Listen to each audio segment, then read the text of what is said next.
स्वागत है आपका मेरे YouTube चैनल डिवोशनल स्टोरी में। दोस्तों, आज मैं आपको बताने जा रही हूँ सोमवार व्रत कथा पढ़ें या सुने, मिलेंगे शिव पार्वती की कृपा। बाबा भोलेनाथ को प्रसन्न करने के लिए आप सभी सोमवार का व्रत कर रहे हैं तो शिव व्रत कथा को पढ़कर या सुनकर इस उपवास को पूर्ण करें।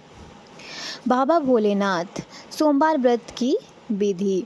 नारद पुराण के अनुसार सोमवार व्रत में व्यक्ति को प्रातः स्नान करके शिव जी को जल और बेल पत्र चढ़ाना चाहिए तथा शिव गौरी की पूजा करनी चाहिए। शिव पूजन के बाद सोमवार व्रत कथा सुननी चाहिए। इसके बाद केवल एक समय ही भोजन करना चाहिए। साधारण रूप से सोमवार का व्रत दिन के तीसरे पहर तक होता है, मतलब शाम तक रखा जाता है। सोमवार व्रत 3 प्रकार का होता है: प्रति सोमवार व्रत, सौम्य प्रदोष व्रत और 16 सोमवार का व्रत।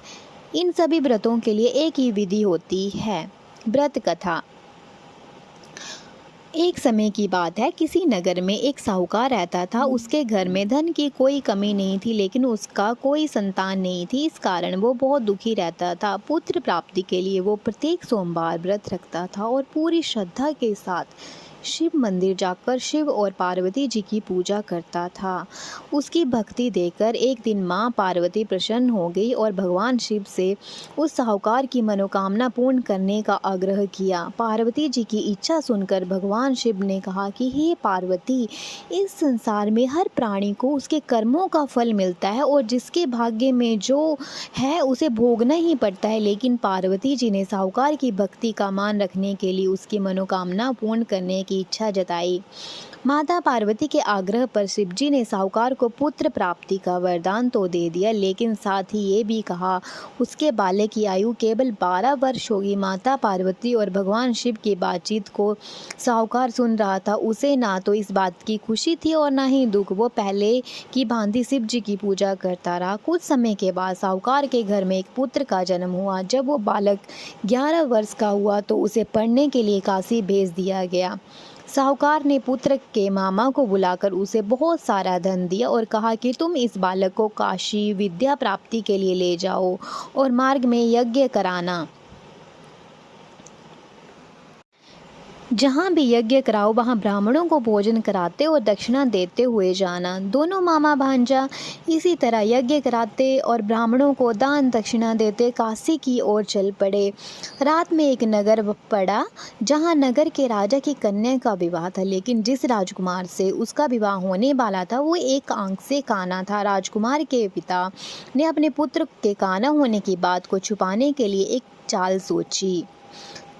साहूकार के पुत्र को देखकर उसके मन में एक विचार आया। उसने सोचा, क्यों ना इस लड़के को दूल्हा बनाकर राजकुमारी से विवाह करा दूं। विवाह के बाद इसको धन देकर विदा कर दूंगा और राजकुमारी को अपने नगर ले आऊंगा। लड़के को दूल्हे के वस्त्र पहनाकर राजकुमारी से विवाह कर दिया गया, लेकिन साहूकार का पुत्र ईमानदार था।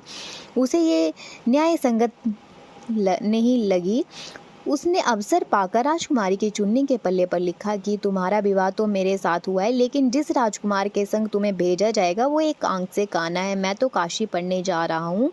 जब राजकुमारी ने चुन्नी पर लिखी बातें पढ़ी तो उसने अपने माता पिता को यह बात बताई। राजा ने अपनी पुत्री को विदा नहीं किया, जिससे बारात वापस चली गई। दूसरी ओर साहूकार का लड़का और उसका मामा काशी पहुंचे। वहां जाकर उन्होंने यज्ञ किया। जिस दिन लड़के की आयु 12 की हुई उसी दिन यज्ञ रखा गया। लड़के ने अपने मामा से कहा कि मेरी तबीयत कुछ ठीक नहीं है। मामा ने कहा कि तुम अंदर जाकर सो जाओ। शिवजी के वरदान अनुसार कुछ ही देर में उस बालक के प्राण निकल गए। मृत भांजे को देख उसके मामा ने विलाप शुरू किया। स्योंग बस उसी समय शिवजी और पार्वती उधर से जा रहे थे। पार्वती ने भगवान से कहा, स्वामी, मुझे इसके रोने के स्वर से सहन नहीं हो रहे हैं। आप इस व्यक्ति के कष्ट को अवश्य दूर करें। जब शिवजी मृत बालक के समीप गए तो वो बोले कि ये तो साहूकार का पुत्र है, जिसे मैंने 12 वर्ष की आयु का वरदान दिया। अब इसकी आयु पूरी हो चुकी है। लेकिन मातृभाव से विभोर माता पार्वती ने कहा, हे महादेव, आप इस बालक को और आयु देने की कृपा करें, अन्यथा इसके वियोग में इसके माता पिता भी तड़प तड़प कर मर जाएंगे। माता पार्वती के आग्रह पर भगवान शिव ने उस लड़के को जीवित होने का वरदान दिया। शिवजी की कृपा से वो लड़का जीवित हो गया। शिक्षा समाप्त करके लड़का मामा के साथ अपने नगर की ओर चल दिया। दोनों चलते हुए उसी नगर में पहुँचे जहाँ उसका विवाह हुआ था। उस नगर में भी उन्होंने यज्ञ का आयोजन किया। उस लड़के के ससुर ने उसे पहचान लिया और महल में ले जाकर उसकी खातिरदारी की और अपनी पुत्री को विदा किया। इधर साहूकार और उसकी पत्नी भूखे प्यासे रहकर बेटे की प्रतीक्षा कर रहे थे। उन्होंने प्रण कर रखा था कि यदि उन्हें अपने बेटे की मृत्यु का समाचार मिला तो वो भी प्राण त्याग देंगे, परंतु अपने बेटे को जीवित होने का समाचार पाकर वो बेहद प्रसन्न हुए। उसी रात भगवान शिव ने व्यापारी के स्वप्न में आकर कहा, हे श्रेष्ठी, मैंने तेरे सोमवार के व्रत करने और व्रत कथा सुनने से प्रसन्न होकर तेरे पुत्र को लंबी आयु प्रदान की है। इसी प्रकार जो कोई सोमवार व्रत करता है या कथा सुनता है और पढ़ता है, उसके सभी दुख दूर होते हैं और समस्त मनोकामनाएं पूर्ण होती हैं। तो दोस्तों, उम्मीद करती हूँ आपको मेरी ये पुरानी कथा पसंद आई होगी। अगर आपको मेरी एक पुरानी कथा पसंद आई है तो प्लीज़ चैनल को लाइक, शेयर और सब्सक्राइब करना ना भूलें। धन्यवाद।